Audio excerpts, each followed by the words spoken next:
Hi and welcome to Volusia Magazine. I'm Amber Patterson.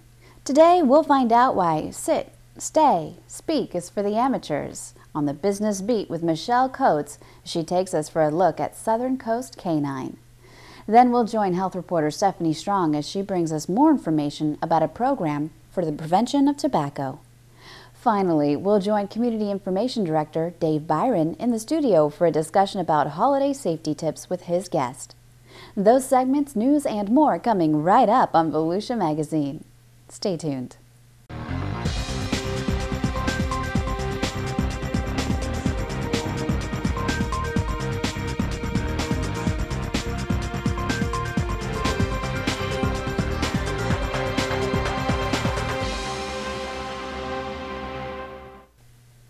A second pair of brown pelicans blown north by Hurricane Sandy headed south and landed safely at Daytona Beach International Airport last week, where they were met by the seabird rehabilitation staff of the Mary Keller Seabird Rehabilitation Sanctuary at the county's Marine Science Center in Ponce Inlet.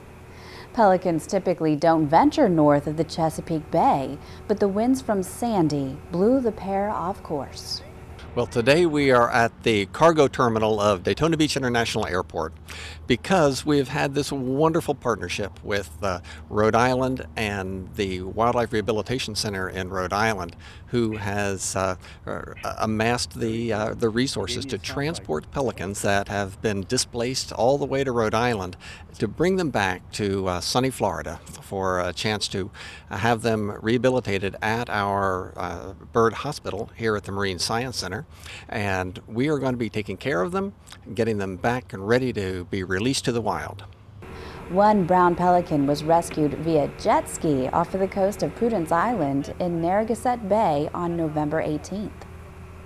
The worn-out and shivering bird was alternating between a green buoy and a rock when the crew picked it up and took it to the Wildlife Rehabilitators Association of Rhode Island's clinic in Saunderstown, Rhode Island. The other pelican was found pecking at a large dump on Nantucket and taken to the Cape Wildlife Center in Barnstable, Massachusetts.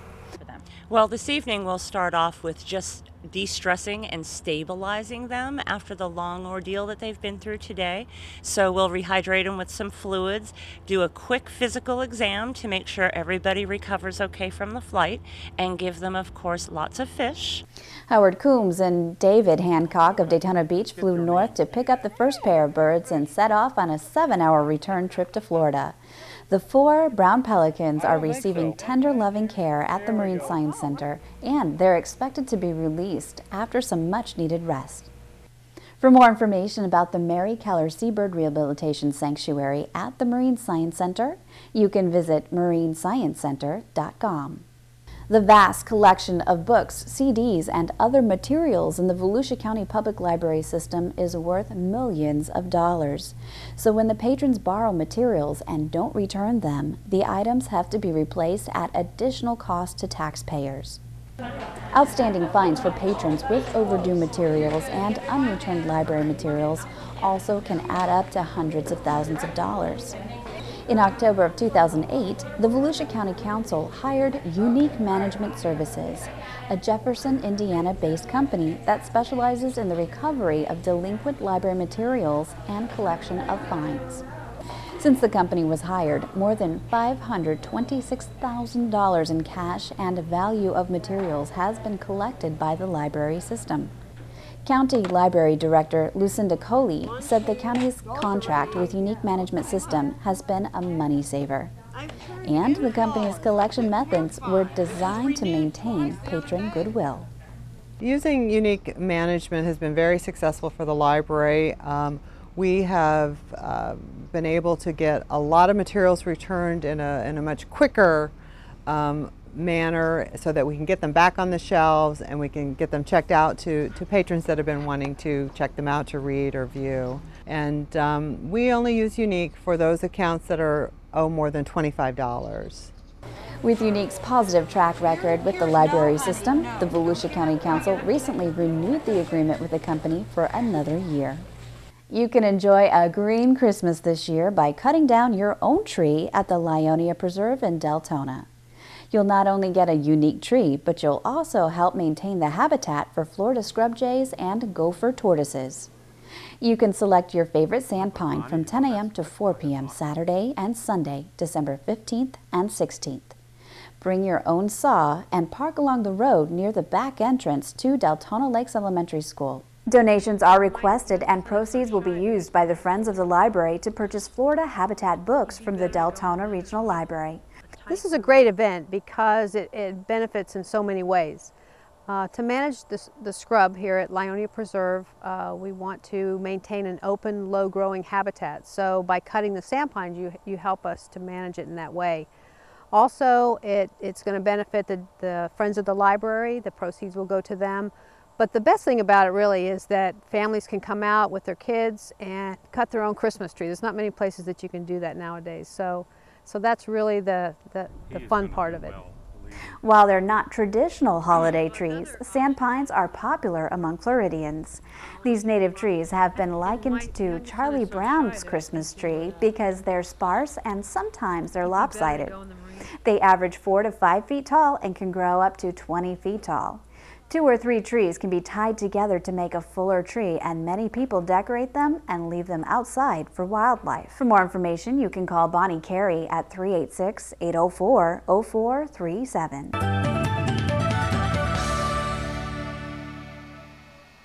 I'm Andy Kelly with the Volusia County Council. The St. Johns River is one of the gems of West Volusia County. This beautiful waterway is a haven for manatees and a mecca for fishermen and boaters. You can support the river by buying a St. Johns River specialty license plate. For each plate that is purchased, $25 is sent to the St. Johns River Alliance, a not-for-profit group that helps conservation, education, research, and cleanup efforts of the waterway. You can purchase a St. Johns River license plate at your local tag and title office. Thank you. Michelle Coates takes us to a unique Volusia County exporter, Southern Coast Canine. The local company brings canines from Europe into the area, trains them and their new owners, and then sends them all over the United States and to several foreign countries to detect explosives and drugs.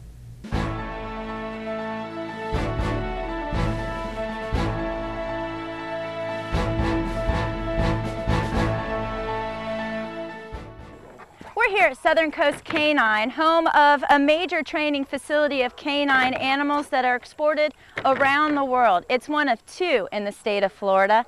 I'm Michelle Coates with the Business Beat. Now his main focus is here, is the toy.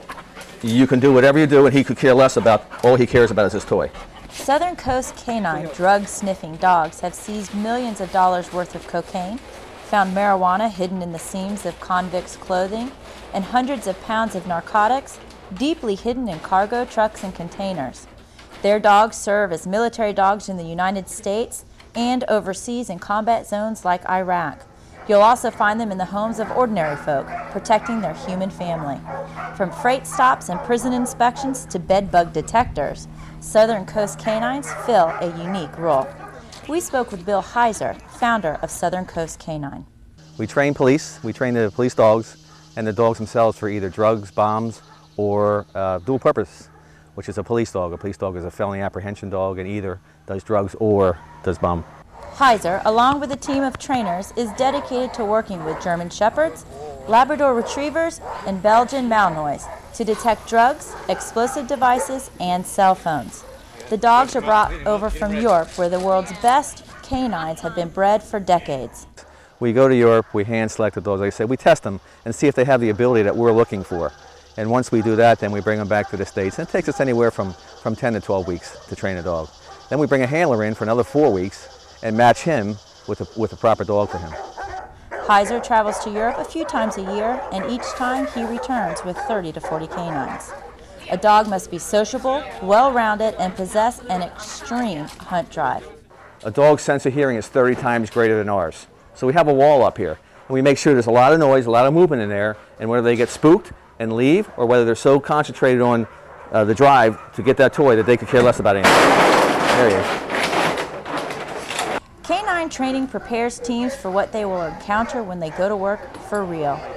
one of 2 such facilities in Florida. Most of the dogs that go to Iraq and Afghanistan that we train save thousands of lives. I mean, literally thousands. And the amount of cachets that we get with explosives and weapons over there from these dogs is unbelievable. The ideal dog will jump through a wall for a tennis ball. It will chew tennis balls till they pop and won't stop playing fetch, even when its master is beyond ready to quit. During 15 weeks of training, the dogs learn to associate the smells of explosives with 2 coveted rewards, a tennis ball and an over-the-top thigh-slapping, dog-rubbing reaction from its trainer. An affinity between the handler and his or her canine teammate is essential if the best job is to be done. It's vital to make a good match. We usually try to match a dog up with the personality and the use of the dog. So family life is into it, if they're going to be doing schools or they're going to be on the highway working, so we try to match them up to what they're going to use them for. For a dog to be a productive member of a team, it's critical the handler be trained in the correct methods of canine handling. An intensive 2-week program for the single-purpose detection dog is considered the minimal amount of time necessary for dog and handler to bond. We spoke to Ocala Police Department canine officer Anthony Rigotti about the canine his department is looking to pair him with. They have to be well-rounded, have to be adapted to people. They can't be aggressive because we do a lot of demos and stuff. Southern Coast Canines, 11 employees, care for about 60 dogs on a daily basis. They turn out 100 to 200 trained canine teams annually and conduct specialized canine training across the globe. Boos, as you can see, the dogs here at Southern Coast Canine are not only are well-rounded, well-behaved, but they are hard-working dogs as well. Thanks for joining us today. I'm Michelle Coates on the Business Beat. With 88 people dying daily in the state of Florida alone from tobacco-related illnesses, tobacco use is an important health concern for the Volusia County Health Department. A number of tobacco prevention programs are available to help the community get the help and information they need to quit smoking. One new program targets the faith-based community by working directly with area churches. Stephanie Strong has details in this segment of Community Health Matters.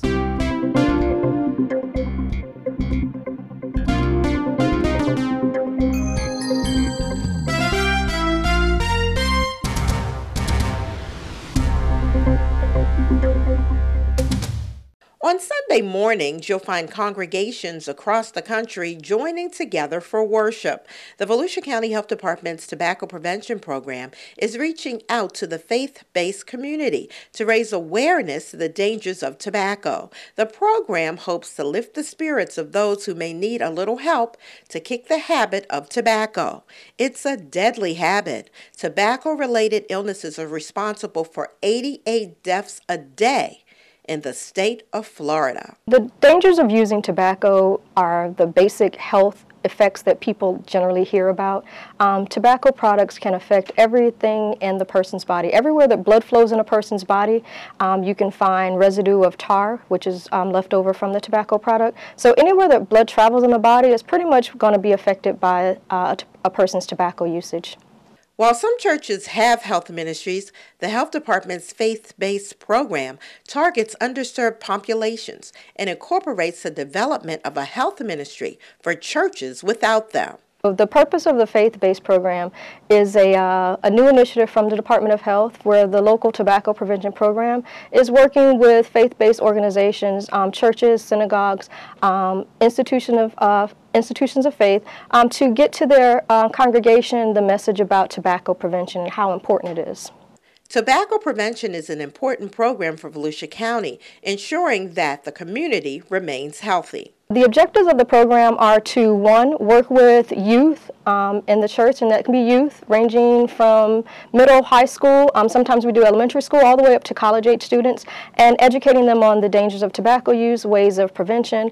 We also work with older adults for their cessation progress. We refer them to the Florida Quit Line and get them in line with a quit coach that's going to work with them through the process of quitting. And also for those institutions that don't currently have a health ministry, we work with the pastor to identify people that may be interested in starting a health ministry for that congregation. For more information about tobacco prevention, please visit www.volusiahealth.com. For Volusia Magazine, I'm Stephanie Strong, Public Information Officer for the Volusia County Health Department. Es Edgardo, Brittany y Eva desde Aviano Air Base para la familia Villalobos en Deltona. Queremos decirle felices Navidades y un próspero año nuevo. Espero que todos estén bien. Bye. Fire safety is always a top priority this time of year, so let's join Community Information Director Dave Byron in the studio for an in-depth discussion with his guest. Well, hi, Amber, and happy holidays, everyone. You know, it seems as though every holiday season we hear the tragic story of someone's home burning down due to a carelessness with candles, shorted out lights, or the holiday tree catching on fire. And as the weather turns colder, there's more of a chance of structure fires due to improper use of interior heating devices. With these things in mind, we thought this would be a good time to talk about practicing fire safety in the home, not just during the holidays, but all year long. Our guest in the studio today is Howard Bailey. He's the Deputy Chief with Volusia County Fire Services. Howard, thanks for being with us. Well, thank you, Dave. Good morning. Happy holidays to you. Yes, same to you. Hey, I know that you being a career firefighter, you've seen these tragedies that tend to occur around the holidays. It seems like every year we see or read about the tragedy that occurs from a house fire. Yeah, absolutely. It's every year the statistics are pretty accurate of what's going to happen every season. The important thing for us is to get that word out as we're doing today and put people on alert that this is the time of the year that these things happen. And a lot of these fires, Howard, can be avoided by using some common sense. A lot of these fires occur from carelessness, mistakes that people make.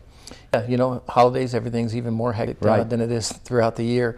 So the important thing is being aware, be cautious, not only around the household, but you know, all year long with things that are going on with different festivities. Let's start with your number one thing, which you say all the time, and that's a working smoke detector. People really need to pay attention to the smoke detectors. Absolutely. You know, statistically speaking, more than 90% of the fire fatalities in the United States come in residential dwellings, and usually happen in the nighttime hours, which is at 11 to 6 a.m. Right. So obviously a working detector will allow you to alert you and get you out of the house with an approved smoke detector that's working, and a family escape plan that helps. Right.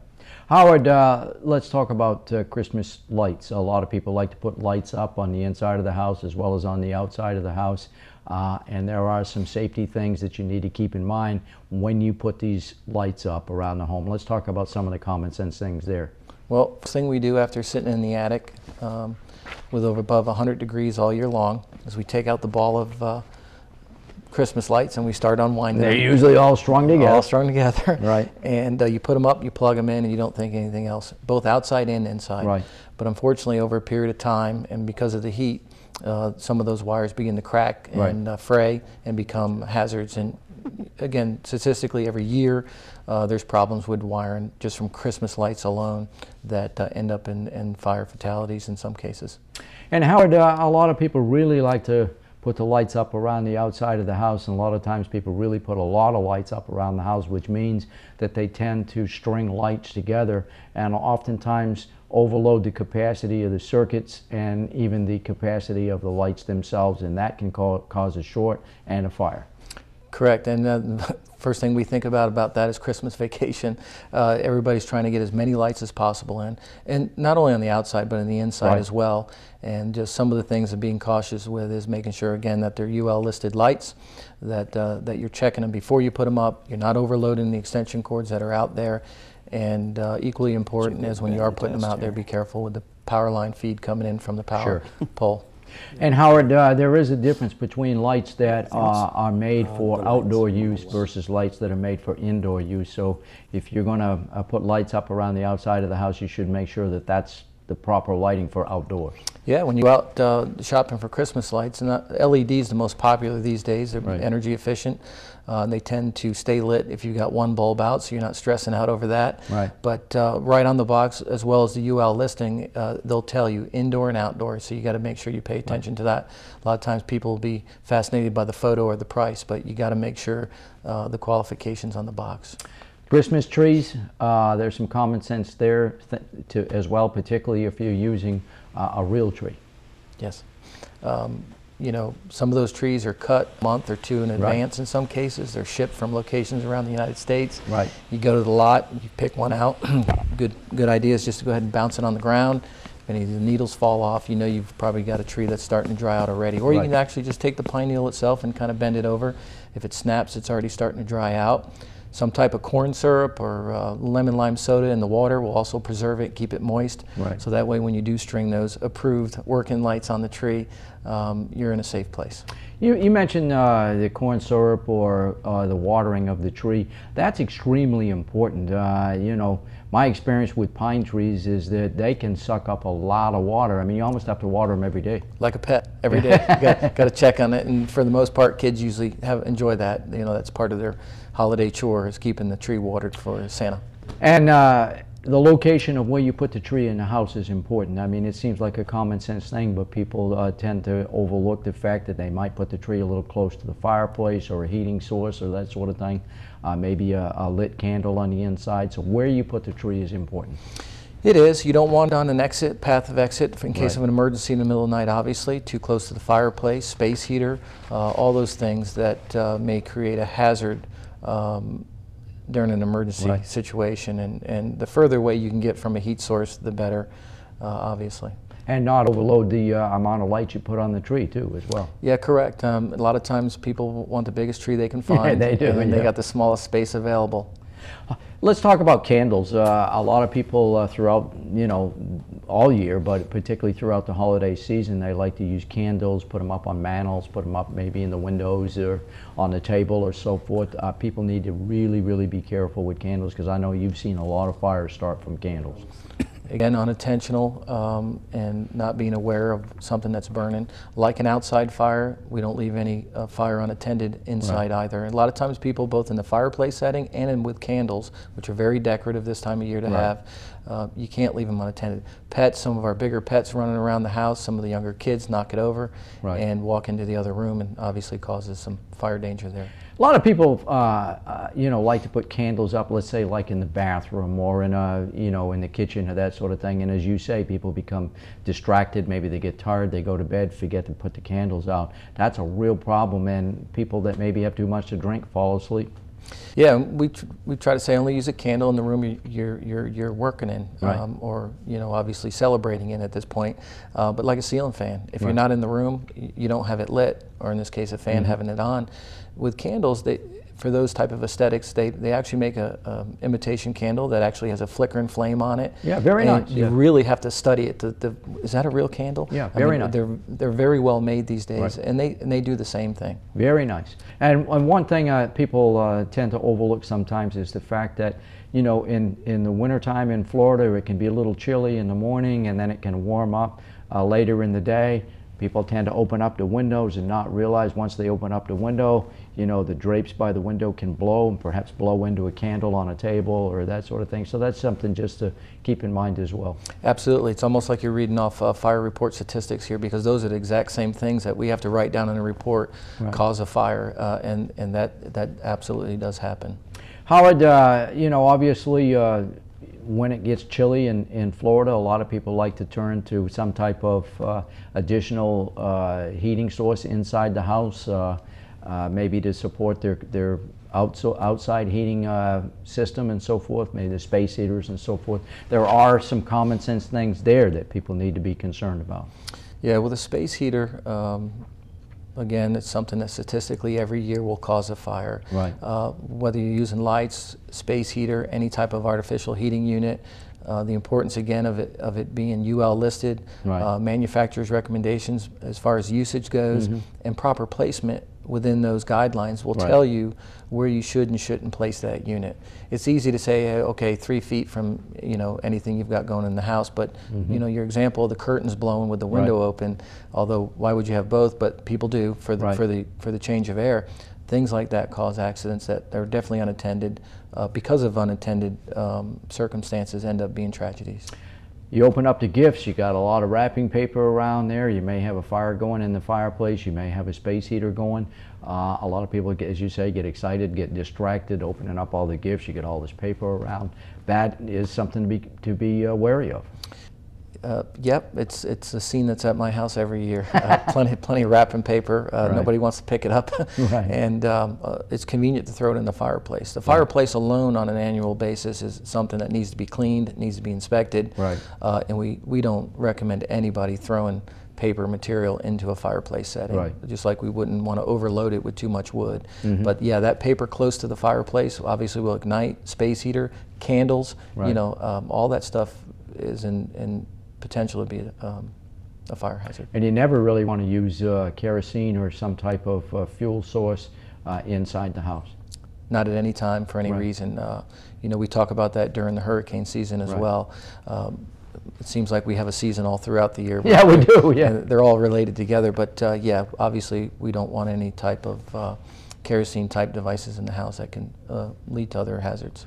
And it automatically goes without saying, Howard, throughout the entire course of the year, people that maybe have a little bit too much to drink, then they do something unintentional. But really, people need to be careful with the holiday drinking, especially so that they don't have a tragedy during their holiday season, for sure. Well, and so far we've been talking about the household, and there's plenty of things under that scenario that lead to home hazard events happening, whether it's cigarettes, whether it's fireplace, whether it's anything of that nature, but also on the road, and that's part of our business as well. And we've run to many, motor vehicle accidents throughout the year that are later on determined to be caused by such things as drinking and driving as well. No question about it.